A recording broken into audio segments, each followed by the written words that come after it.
اعوذ باللہ من الشیطان الرجیم بسم اللہ الرحمن الرحیم یوم نقول لجہنم هل امتلأت،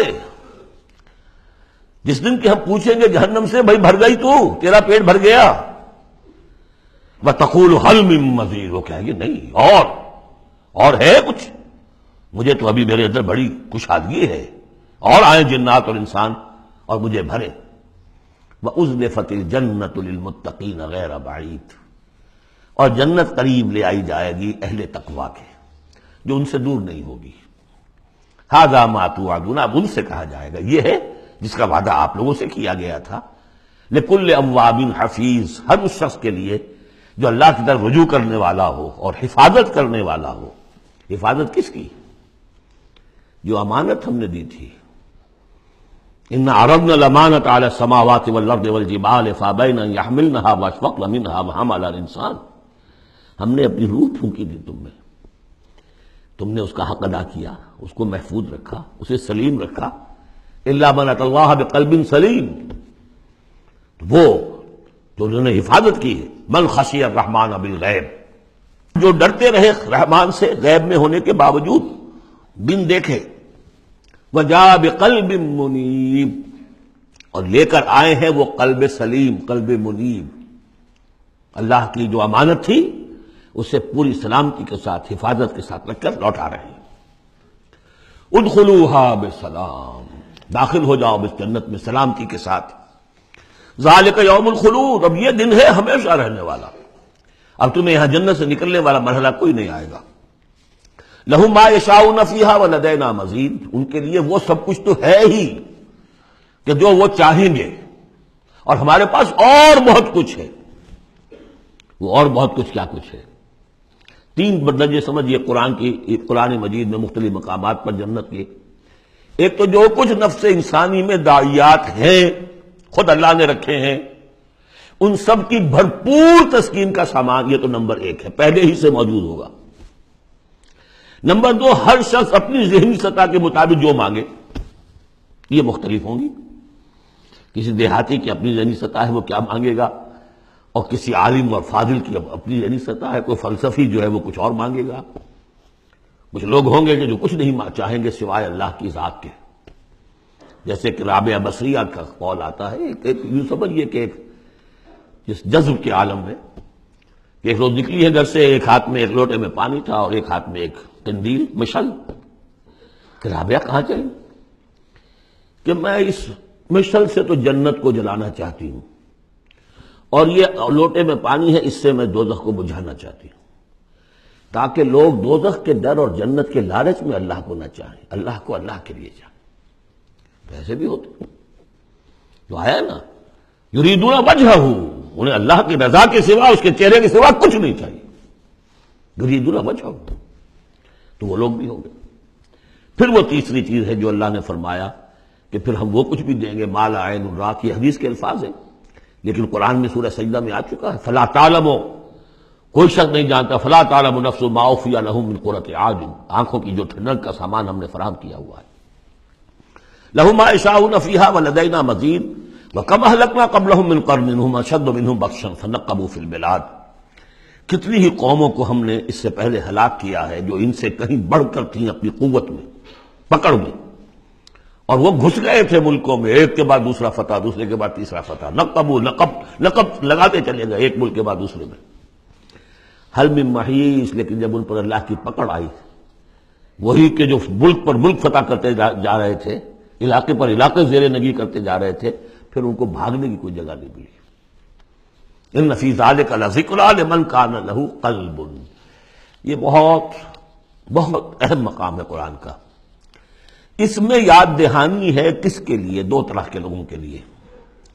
لمن کان لہ قلب، جس کا دل ہے، دل تو سب کا ہے، لیکن دل سے یہاں مراد کیا ہے؟ دل زندہ، جس میں روح زندہ ہے، سلیم ہے، قلب سلیم ہے۔ مجھے یہ ڈر ہے دل زندہ تو نہ مر جائے، کہ زندگانی تو عبادت ہے تیرے جینے سے۔ تو جن کا تو قلب بیدار ہے ان کی صورت تو وہ ہو جائے گی کہ جیسے کہ پیٹرول جو ہے وہ آگے بڑھ کر لپک لیتا ہے، دور ہے ابھی دیا سلائی اور اس نے گویا کہ آگے آ کے، وہ تو بھڑکنے کو بیتاب ہے۔ نغمے بیتاب ہے تاروں سے نکلنے کے لیے، ایک ذرا چھیڑ تو دے زخمہ و بغراب حیات۔ تو یہ ہے وہ لوگ جن کا دل زندہ ہے۔ اس کے بارے میں حافظ ابن قیم کی ایک بڑی خوبصورت عبارت ہے کہ بہت سے لوگ وہ ہیں جب قرآن کو پڑھتے ہیں تو ایسے محسوس کرتے ہیں کہ قرآن مصحف میں نہیں لکھا ہوا، ان کے اپنے دل پر لوح قلب پر نقش ہے، وہاں سے پڑھ رہے ہیں۔ اتنی کہ ہم آہنگی ہے، اس طرح کی سمپیتھیٹک وائبریشن ہوتی ہے قرآن کو پڑھتے ہوئے کچھ لوگوں کی، جن کی وہ اندر فطرت جو ہے وہ صحیح ہے، سالم ہے، پرورٹڈ نہیں ہے، مریض نہیں ہے، مردہ نہیں ہے، تاق و چوبند ہے، بیدار ہے۔ تو وہ تو گویا کہ قرآن کو اپنے قلب سے پڑھ رہے ہوتے، اتنی ہم آہنگی۔ تو جن کا تو یہ دل زندہ ہے ان کو تو کسی زیادہ اور تشویش کی اور تگ و دو کی ضرورت ہی نہیں، جیسے ابو بکر صدیق کو ایک لمحہ بھی نہیں لگا۔ ہاں کچھ لوگوں کے اندر ذرا کچھ پولیوشنز ہوتی ہیں، کچھ پردے پڑے ہوئے ہیں، وقت لگ جاتا ہے، تو ان کے لیے ہے او کا لفظ آیا یہاں پر، لمن کان لہ قلب او القى السمع وهو شہید، یا یہ کہ پھر ذرا کان لگا کر سنے اور اپنے آپ کو حاضر کرے، متوجہ کرے، تو یقیناً پھر اس کے حوالے سے اس کو اس قرآن کے ذریعے سے ہدایت مل جائے گی۔ ایک تو ایسے محسوس کریں گے جیسے دیکھنا تقریر کی لذت کے جو اس نے کہا میں نے یہ جانا کہ گویا یہی میرے دل میں تھا۔ دوسروں کو ذرا محنت کرنی پڑے گی۔ ہمارا جو منتخب نصاب ہے مطالعہ قرآن حکیم کا، اس میں جو ایمان کی بحث میں دو مقامات اسی کی گویا کہ دو طریقے جو ہیں مختلف اسی کی نمائندگی کے لیے، ایک طریقہ وہ ہے ان فی خلق السماوات والارض واختلاف اللیل والنہار لآیات لأولی الالباب الذین یذکرون اللہ قیاما وقعودا وعلی جنوبہم ویتفکرون فی خلق السماوات والارض، آبزرویشن بھی ہے، غور و فکر بھی ہے، تدبر بھی ہے، اور یہ ذکر کے ساتھ تدبر، ذکر کے ساتھ فکر، یہ دونوں مل کر بات بنتی ہے۔ خالی ذکر سے بات نہیں بنے گی، خالی فکر سے بات نہیں بنے گی۔ اور بدقسمتی اس امت کی یہی ہو چکی ہے اب کہ یہ دو حلقے علیحدہ ہو گئے۔ مفکرین ہیں تو وہ ذکر کی لذت سے ناآشنا ہے، کتابیں لکھ رہے ہیں، بڑی بڑی تفسیریں، آج کل تو کیا کہہ رہا، کیسی کیسی تفسیریں آ رہی ہیں، ذکر سے ناآشنا۔ دوسری طرف ذاکرین ہیں وہ فکر سے ناآشنا، ان کو غور و فکر، سوچ بچار، دنیا کا مطالعہ اس سے تعلق نہیں۔ تو گویا کہ گاڑی کے پہیے جدا ہو گئے، گاڑی کیسے چلے اب؟